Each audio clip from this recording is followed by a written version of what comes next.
Power is one of the greatest desires in the world. It can change people for the good or for the bad. From having her parents get a divorce and treated horribly by her stepmother, Mary slowly became a troubled human being. After receiving the crown from her younger brother, Mary finally had the power she was waiting for, the moment she could have revenge on the people who hurt her as a child. Burning innocent human beings on the stake was just where she started. Having a hard childhood created the troubles that later led to Bloody Mary killing the Protestants on the stake and making her a cruel ruler. February 18, 1566, the first child of Henry VIII was born. Catherine of Aragon was now the mother of Mary. Lady Aragon was more than excited about the blessing they just received. Although Mary was still very young, Henry and Catherine were already trying to find Mary's Prince Charming. Mary did not have a choice of who she wanted to end up with. Not having a prince waiting to be with her, Mary and her mother spent many hours reading and writing. It was valuable that Mary was not only educated, but looked her part and acted her part as well.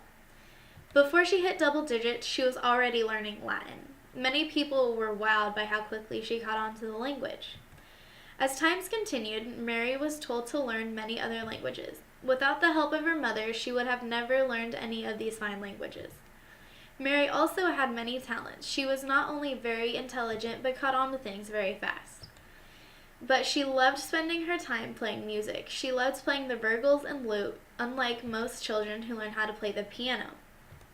As years went on, the marriage began to crumble.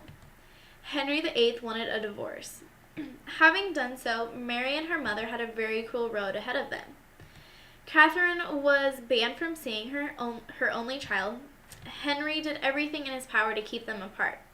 Months after separation, Mary became very sick, and her father became worried and gave her the best of the best doctors in England. That really didn't matter to her. She wanted to see her mother. Henry didn't care how bad the situation was. He was not allowing Catherine in the castle.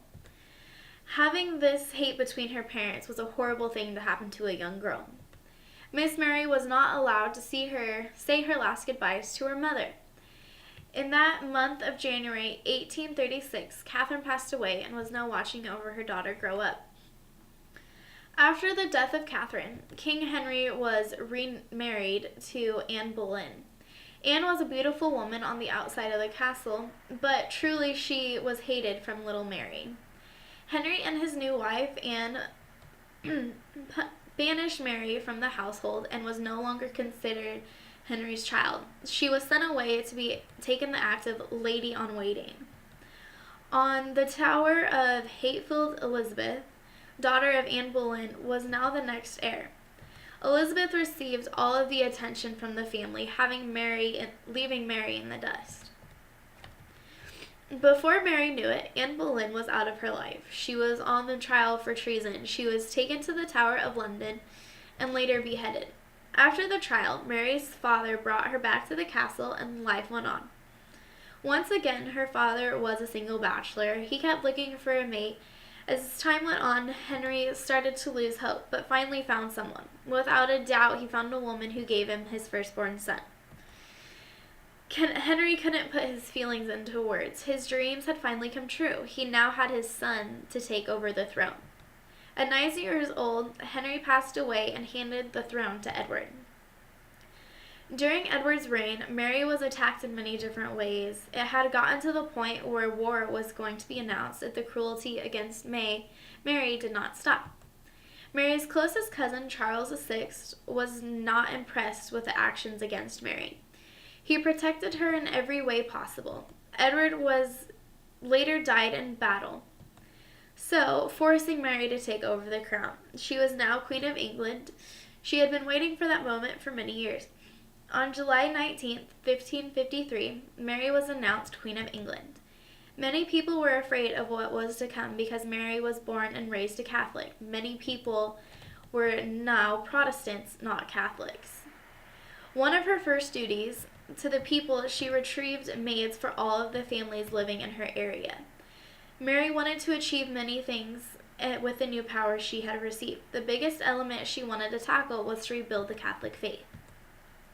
Queen Mary did not know how to go about these things. She took much advice from her cousin Charles VI, still having people in the court, she didn't really trust anyone. The people that were under her power were some of the people who were involved with the trials held against her when she was younger, making Charles the only trustworthy individual she could depend on. Charles helped Queen Mary with many things, and she listened to all of the things he told her. During the early years of her reign, she made a fuss about the Queen not having a man by her side. Finally, on the 25th of July, Queen Mary married Philip. England was not too fond of this marriage. They believed it would put their country in other hands. But instead, it led the Pope to relieve its break from Rome that took place over 20 years. Having a man by her side, Queen Mary was ready to approach anything that came her way. The first thing she wanted to conquer was reestablishing the Catholic faith. The family of England were afraid of losing the land from the former reign of her father, Henry VIII. Mary announced that people were allowed to keep the land they received, but must return the Catholic and the church property. Being married to a man 11 years younger than her, Mary wasn't too excited. She was wanting to have a children, but he could not fulfill that duty of becoming a father. Throughout her marriage, Mary would take on trials of being pregnant. Never actually received a child. She had nausea, morning sickness, and it even started to get round in the stomach. Waiting for the child to be born, she stayed in the castle. She waited days upon weeks to see if the child would actually come, but he never did. Finally, they gave up on conceiving a child. Mary and her husband Philip went to a specialist in Hampton Court to see what was wrong. They later found out that Mary was suffering from dropsy, which causes swelling in the body through fluid retention. Yet once again, Mary had these symptoms.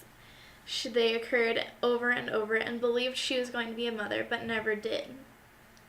This time she did not make it public when she was finally thought she was pregnant. Her pregnancy was once again a false report. After her many incidents of not being able to conceive a child, they finally stopped trying, and she focused on her thing as queen. She wanted someone who would keep the Protestant faith after her reign. Not having a child put Mary in a very difficult rut. She had no one to follow her footsteps, but that still did not stop her. She started by replacing all of Edward's leaders with men she could trust.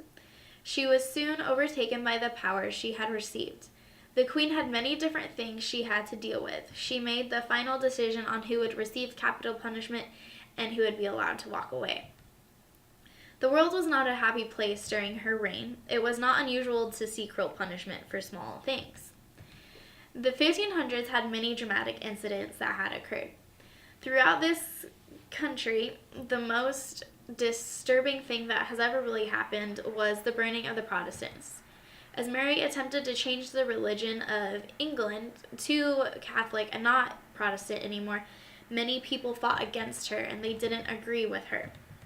They protested and even started riots about what they believed.